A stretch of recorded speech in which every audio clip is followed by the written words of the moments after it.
पूर्व मुख्यमंत्री कमलनाथ और सांसद नकुलनाथ 3 दिवसीय प्रवास पर 9 को आएंगे, लेंगे संगठनात्मक बैठक।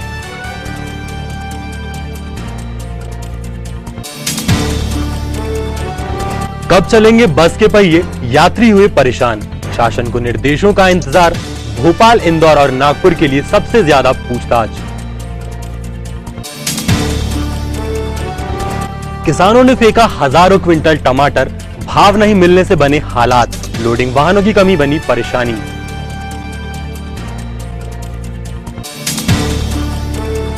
कहीं बंद कहीं खुले रहे धार्मिक स्थल। पहले दिन श्रद्धालुओं ने टेका माथा, भगवान भी हुए सैनिटाइज।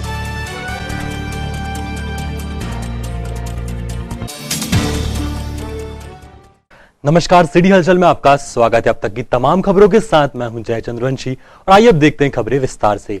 पीसीसी प्रेसिडेंट और पूर्व मुख्यमंत्री कमलनाथ और जिले के सांसद नकुलनाथ 9 जून को 3 दिवसीय प्रवास पर छिंदवाड़ा आ रहे हैं। जिले के सांसद नकुलनाथ और पूर्व सीएम कमलनाथ 9 जून की सुबह 11:30 बजे छिंदवाड़ा पहुंचेंगे। उनका यह दौरा कई मामलों में महत्वपूर्ण माना जा रहा है। सूत्रों की माने तो संगठनात्मक बैठकों के साथ कुछ जिम्मेदारियों के फेरबदल संभव हैं। छिंदवाड़ा से दूसरे जिले को जोड़ने वाली सड़कों पर चलने वाली बसें लॉकडाउन के बाद से बंद हैं। ऐसे में वे लोग परेशान हैं जिन्हें किसी कारणवश दूसरे क्षेत्रों में जाने की जरूरत पड़ रही है। आखिर कब चलेंगे ये पहिए, हमारी एक रिपोर्ट। ये है शहर का बस स्टैंड जो अब वीरान पड़ा हुआ है। अक्सर यहाँ पर भीड़ भरा माहौल नजर आता था, लेकिन लॉकडाउन के बाद अचानक बंद हुई बसों ने यहाँ सन्नाटा फैला दिया। लॉकडाउन तो खुल गया, लेकिन बसों का आना जाना अभी शुरू नहीं हुआ और ऐसे में वे लोग परेशान हो रहे हैं जिन्हें दूसरे क्षेत्र में जाना है। लोगों की माने तो वे लंबे समय से इस बात के इंतजार में हैं कि बस चालू होगी और वे पूरी सावधानी से निर्धारित स्थान पर जा सकेंगे, लेकिन ऐसा नहीं हो पा रहा है। मैं छिंदवाड़ा से राहुल। मुझे नागपुर आने जाने में काफ़ी परेशानियाँ हो रही है। जैसे मेरा बिजनेस है छोटा सा, लेकिन यहाँ पर क्या है, गाड़ियाँ वगैरह अवेलेबल नहीं है। तो शासन से ये आग्रह करता हूँ कि जल्दी से जल्दी बसें स्टार्ट कर दें, क्योंकि लोगों को आने जाने से परेशानी हो रही है। हम जैसे छोटे व्यापारी थोड़ा सा परेशान है, तो बस ये अनुरोध है। बसें वगैरह बंद है तो बहुत नागपुर में से इलाज करवाने तो बहुत असुविधा हो रही है। बस स्टैंड जाते हैं सुबह तो बसें नहीं मिलती हैं प्रॉपरली, बहुत प्रॉब्लम होती है आने जाने में। इस मामले में विभाग के अपने तर्क हैं। विभाग ने बसों को चालू करने की अनुमति तो दे दी, लेकिन यात्रियों को सावधानी से ले जाने की शर्त ने बस मालिकों के सामने समस्या खड़ी कर दी। विभाग के अधिकारियों और बस संचालकों के बीच इसको लेकर सहमति नहीं बन पाई है और मामला अधर में है। जरा सुनिए विभाग के अधिकारी क्या कहते हैं। पब्लिक ट्रांसपोर्ट के क्षेत्र में बसेस के संचालन के संबंध में जिला दंडाधिकारी महोदय द्वारा 50% कैपेसिटी के साथ पब्लिक ट्रांसपोर्ट में बसेस के संचालन की अनुमति दी गई है, जैसा कि शासन द्वारा गाइडलाइन जारी की गई थी। उस आदेश के तारतम्य में विभिन्न जो बस ऑपरेटर्स हैं उन्होंने कल एक ज्ञापन सौंपा है और 50% कैपेसिटी में बसों के संचालन में असमर्थता व्यक्त की है। उनके द्वारा मांग की गई है और एक ज्ञापन शासन को प्रस्तुत किया गया है। उक्त ज्ञापन की प्रति कलेक्टर महोदय को भी दी गई है कि डीजल के रेट्स कम किए जाएं, पिछले 3 माह के टैक्सेस वो माफ़ किए जाएं, परमिट से मुक्ति दी जाए और किराया बढ़ाया जाए। इन सब मांगों के संबंध में इनके जो बस ऑपरेटर यूनियन है प्रदेश स्तर की, उसमें भी विचार विमर्श चल रहा है। निकट भविष्य में इस विषय में निर्णय लिया जाकर पब्लिक ट्रांसपोर्ट के क्षेत्र में बसें संचालन का प्रयास किया जाएगा। बहरहाल मामला कब होगा तय नहीं है, लेकिन एक बात तो साफ है कि यदि विभाग ने बस संचालकों को किराया बढ़ाने की अनुमति ना दी तो कोरोना को लेकर सावधानी बरतने की बात बेकार साबित होगी। लॉकडाउन खुलने के बावजूद किसानों को फसलों के उचित दाम नहीं मिल पा रहे। हालात यह है कि हजारों क्विंटल टमाटर और दूसरी सब्जियों को सड़क के किनारे फेंकना पड़ गया है। ऐसा ही एक नजारा कुंडाली कला में देखने को मिला, जहां पर एक किसान 2 दिनों से टमाटर सड़क पर फेंक रहा है। दरअसल उसे सही भाव नहीं मिल पा रहे हैं और ऐसे में टमाटर निकालने का खर्च भी वह नहीं उठा पा रहा है। किसान की माने तो लॉकडाउन के बाद से उसे उम्मीद थी कि बाजार खुलेगा, लेकिन वाहनों की कमी और दाम कम होने से सब कुछ बेकार हो गया। सब्जी की स्थिति ऐसी है साहब की बहुत कंडीशन खराब, प्रोडक्शन तो बहुत हुआ है लेकिन सेलिंग नहीं हो पाई लॉकडाउन के कारण। मार्केट में रेट नहीं मिल पाया हमें, जिस तरह से किसानों को रेट मिलना चाहिए वो रेट नहीं मिल पाया। दूसरी बात क्या है, इंसेक्ट का भी इतना अटैक आया है, तो जब लॉकडाउन था तो हमें दवा वगैरह नहीं मिल पाई, जिससे माल उससे भी ख़राब हुआ है। प्लस सेलिंग नहीं हुई बाहर मार्केटों में, और लोकल की मंडी में माल पहुँचाते थे तो रेट नहीं मिल पाता था, बाहर के व्यापारी लोग नहीं आए, जिससे हमको बहुत नुकसान हुआ है। अभी क्या कर रहे हैं और क्या दिक्कतें जा रही हैं आपको? अभी ये दिक्कतें आ रही है, जिस तरह से मार्केट बनना चाहिए वो बन नहीं पा रहा है। वो इसलिए बन नहीं पा रहा है क्योंकि गाड़ियाँ का आना जाना बंद था, कुछ दिनों से बंद चालू हुआ है, लेकिन डिमांड ऐसी है कि जितना रिक्वायरमेंट अपने पास माल बेचने की है उससे कम व्यापारी अपने पास आ रहे हैं, जिससे माल बहुत ख़राब हो रहा है। दूसरा ये मौसम के कारण जो हो रहा है, जो बारिश लेट होना था जल्दी हो रही है, जिससे फसल पूरी नुकसान हो चुकी है। कुसमैली कृषि उपज मंडी के कर्मचारियों ने आज निजीकरण के निर्णय को लेकर जमकर विरोध दर्ज करवाया। मंडी परिसर में ये कर्मचारी आंदोलन करते नजर आए। कर्मचारियों ने काली पट्टी और काले कपड़े पहनकर विरोध दर्ज करवाया। मंडी कर्मचारियों का कहना था कि मंडी अधिनियम के संशोधन का वे विरोध कर रहे हैं। यदि इसके बावजूद सरकार ने मॉडल एक्ट को वापस ना लिया तो वे काम बंद आंदोलन करेंगे। कर्मचारियों के इस आंदोलन के चलते मंडी का कामकाज भी प्रभावित हुआ। माननीय मुख्यमंत्री महोदय ने 1 मई 2020 को एक नया अध्यादेश जारी किया है, जो नया मॉडल एक्ट मंडी अधिनियम 1972 में संशोधन करके, जिसमें मंडी को प्राइवेटकरण कर दिया गया है, जिसमें कोई भी उद्योगपति जैसे टाटा, बिरला, अंबानी, अडानी जैसे उद्योगपति एक प्राइवेट मंडी स्थापित कर सकते हैं। और उसमें मंडी कर्मचारी, मंडी समिति, मंडी बोर्ड को उसको पूरी तरह स्वतंत्र रखा गया। हमारा हस्तक्षेप किसी प्रकार उसमें नहीं रहेगा। इससे यहाँ पर हमारी आय में निरंतर कमी आती जाएगी। कमी आने के फलस्वरूप हमारे कर्मचारियों को वेतन मिलना मुश्किल हो जाएगा। तो प्रदेश में लगभग 15,000 कर्मचारी मंडी बोर्ड, मंडी समिति, तकनीकी शाखा वगैरह सभी से है। तो हम 15,000 कर्मचारियों का भविष्य और उनसे जुड़े उनके आश्रितों का भविष्य अंधकार में है। तो हम माननीय मुख्यमंत्री महोदय से अपील करते हैं, दरख्वास्त करते हैं, पुरजोर विनम्र करते हैं कि हमें शासकीय सेवक घोषित किया जाए और मंडी मॉडल एक्ट 1972 में संशोधन किया गया मॉडल एक्ट को वापस लें, ताकि मंडी यथावत सुचारू रूप से चलती रहे। यदि आपका कोई सामान चोरी हो जाए तो आप पुलिस के पास जाएंगे, लेकिन यदि पुलिस का सामान ही गुम हो जाए तो इसे क्या कहेंगे? ऐसे ही एक घटना आपको बताते हैं जो जिले में घटित हुई और इसकी जांच की जा रही है। यह है जिले के आदिवासी इलाके का माहुलझिर थाना, जहां के मालखाने से एक बंदूक गुम होने की खबर ने सनसनी फैला दी। हालांकि पुलिस के अफसर जांच कर रहे हैं, लेकिन अभी तक पुलिस को कोई सफलता नहीं मिल पाई है और इसके लिए जिम्मेदार कर्मचारियों पर अधिकारियों ने गाज भी गिरा दी है। थाना माहुलझिर के मालखाने से एक छोटा वेपन, स्मॉल वेपन, जो चार्ज प्रिपरेशन के दौरान नहीं मिला है, जिसमें प्रधान आरक्षक मुहर्रिर से पूछताछ की गई। उनके द्वारा ऐसा कोई स्पष्ट समाधानकारक उत्तर नहीं दे जाने पर प्रथम दृष्टया ये मामला उनको संभालत में दी गई शासकीय संपत्ति को गुमा देना, उसका अमानत में खयानत कर देना पाया जाने से इसमें अपराध पंजीबद्ध किया गया है। धारा 409 आईपीसी के अंतर्गत इसमें मामला पंजीबद्ध किया गया है। विवेचना की जा रही है। संबंधित प्रधान आरक्षक को तत्काल प्रभाव से सस्पेंड भी कर दिया गया है। जांच कर रहे हैं और जल्दी ही इस मामले में हम गुमी हुई संपत्ति और जो भी इसमें सही परिस्थिति है उसको पता लगाने में सफल होंगे। सिटी हलचल में फिलहाल वक्त तो चला एक छोटे से ब्रेक का। ब्रेक के उस पार भी खबरों का सिलसिला यूं ही जारी रहेगा। ज्वेलर्स कामटी वाले, sponging by customer, hand sanitise, screening, safety hand gloves and mask, diamond, gold, silver, platinum jewellery की भव्य श्रृंखला, distance maintenance, counter sanitise. Jewellers Kamthi वाले, जहां आप पाएंगे हॉलमार्क गोल्ड ज्वेलरी, अपने आभूषणों की कैरेटोमीटर द्वारा शुद्धता की जांच निःशुल्क। नमस्कार। लॉकडाउन के उपरांत ज्वेलर्स कामठी वाले सभी सावधानी के साथ कोविड-19 के नियमों का पूरा पालन करते हुए पुनः आपकी सेवा में उपस्थित हैं। धन्यवाद। ज्वेलर्स कामटी वाले, द प्राइड ऑफ महाकौशल, जो बनाए आपको के सपनों को हकीकत।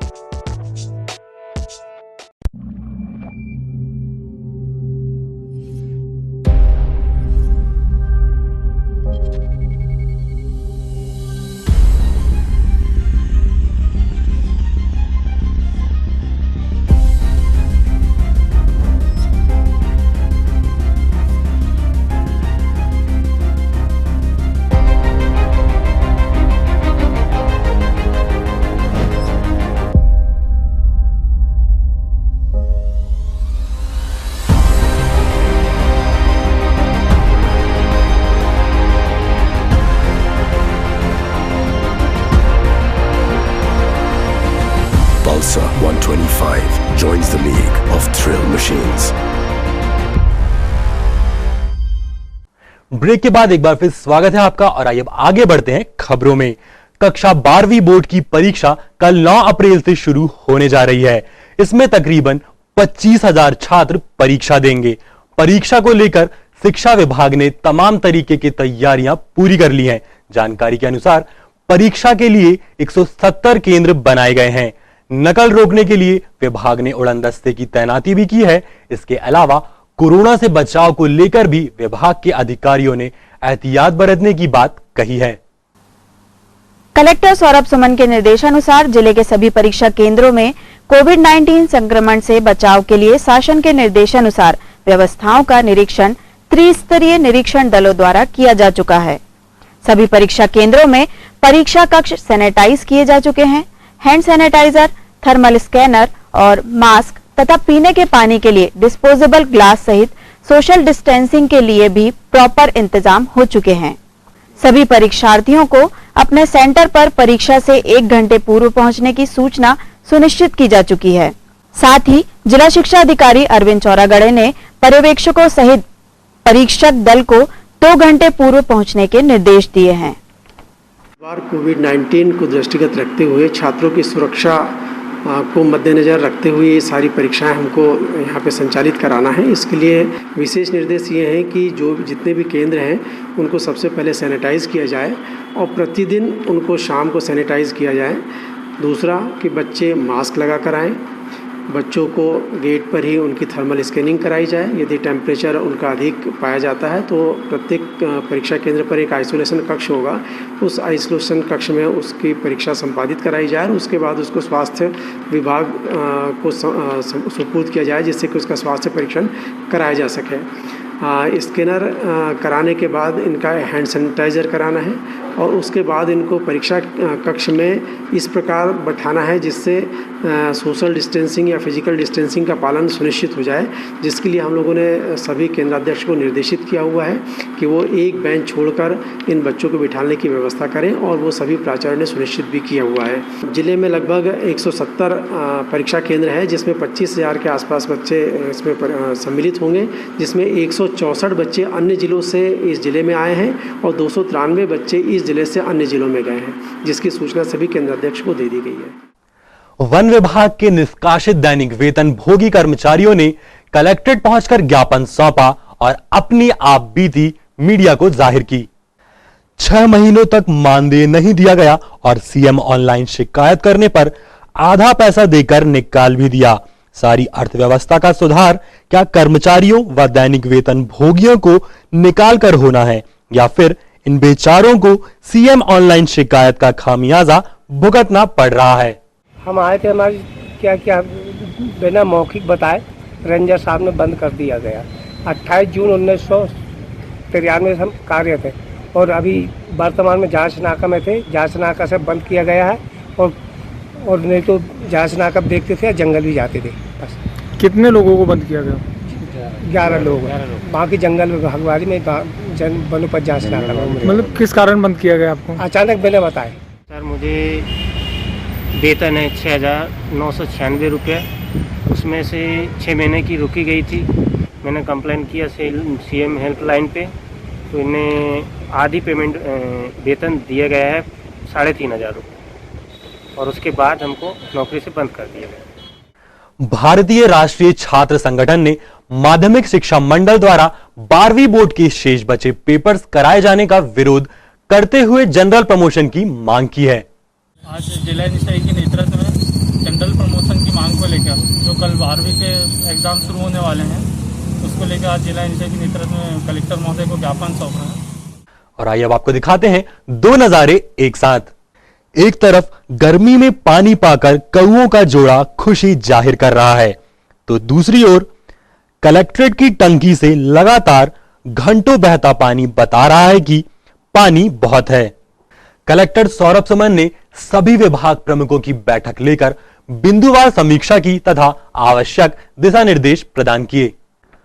कलेक्टर सौरभ सुमन ने लंबित पत्रों की समीक्षा बैठक में जानकारी दी कि आगामी 10 जून को रोजगार सेतु पोर्टल का मुख्यमंत्री शुभारंभ करेंगे। उन्होंने निर्देश दिए कि जिस भी शासकीय और गैर शासकीय संस्थानों, औद्योगिक क्षेत्रों, कारखानों आदि में रोजगार उपलब्ध होता है, रोजगार सेतु पोर्टल पर सभी ठेकेदारों का अनिवार्य रूप से पंजीयन कराएं, जिससे प्रवासी मजदूरों को उनके कौशल के अनुसार रोजगार उपलब्ध हो सके। उन्होंने सभी एसडीएम को निर्देश दिए कि खाद्य वितरण सुव्यवस्थित रूप से कराएं और कालाबाजारी नहीं हो, यह सुनिश्चित करें। गेहूं व चना के परिवहन पर ध्यान दें और दोनों फसलों का अलग अलग परिवहन करने के बाद परिवहन संबंधी जानकारी भेजें। कलेक्टर ने कहा कि सीएम हेल्पलाइन व अन्य प्रकरणों का निराकरण संवेदनशीलता व प्राथमिकता के साथ समय पर करें। लॉकडाउन खुलने के बाद आज पहली बार कहीं कहीं धार्मिक स्थल खुले दिखाई दिए। इसके लिए मंदिर समितियों ने विशेष व्यवस्थाएं भी कर रखी थी। कोरोना को लेकर सावधानी इस तरह बरती गई कि भगवान की प्रतिमाओं को भी सैनिटाइज किया गया। शहर के बीच स्थित यह है हनुमान मंदिर, जहां पर आज बाहर लगी भव्य प्रतिमा को सैनिटाइज किया गया। कोरोना के प्रभाव को देखते हुए ऐसे कदम तकरीबन सभी धार्मिक स्थलों में उठाए जा रहे हैं ताकि श्रद्धालुओं को परेशानी ना हो। हालांकि कुछ बड़े मंदिर आज भी बंद रहे। इसके अलावा अन्य धार्मिक स्थलों की भी ऐसी ही स्थिति रही। मस्जिद, गिरजाघर और गुरुद्वारे भी कहीं कहीं खुले नजर आए। सभी पूजा घरों और आराधना स्थलों को अपने अपने तरीके से सैनिटाइज कर साफ सफाई की गई। काफ़ी दिनों के बाद आज जब लॉकडाउन खुला तो प्रातः 6 बजे मंगल आरती के साथ में मंदिर के पट खोले गए। दोपहर में 12 बजे तक के भोग लगा करके फिर बंद कर दिया गया। शाम को 4 बजे श्रृंगार आरती के बाद में अभी मंदिर को खोला गया है। अभी पहले लोगों का यहाँ पर आना जाना कम हो रहा है, फिर भी सब प्रकार की व्यवस्था रखी जा रही कि सामाजिक दूरी बना करके किसी को कोई नुकसान ना हो, और इसलिए पूरे मंदिर को प्रातः खोलते समय भी और शाम को भी सैनिटाइज किया गया ताकि किसी प्रकार से कोई असुविधा लोगों को ना हो। तो इसका पूरा ध्यान रखा जा रहा है और साथ में लोग बाग दूर खड़े हुए एक साथ भीड़ न लगाएं। ये तो थी अब तक की तमाम खबरें, और आइए अब एक नजर डालते हैं सुर्खियों पर।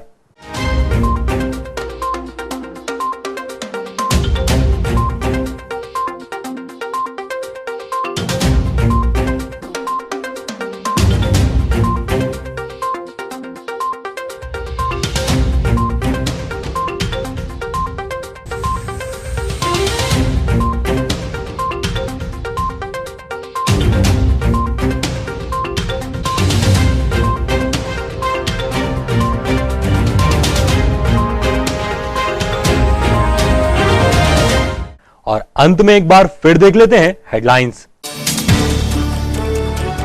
पूर्व मुख्यमंत्री कमलनाथ और सांसद नकुलनाथ 3 दिवसीय प्रवास पर 9 को आएंगे, लेंगे संगठनात्मक बैठक।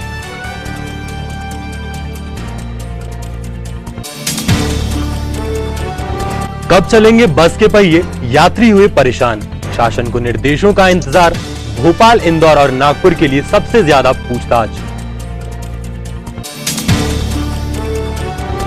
किसानों ने फेंका हजारों क्विंटल टमाटर, भाव नहीं मिलने से बने हालात। लोडिंग वाहनों की कमी बनी परेशानी।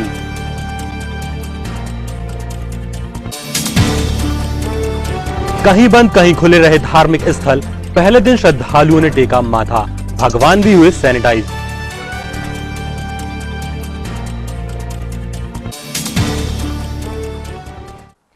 आज के संग में फिलहाल इतना ही। कुछ और नई खास खबरों के साथ आपसे फिर होगी मुलाकात। तब तक के लिए हमें और हमारी टीम को दीजिए इजाजत। नमस्कार।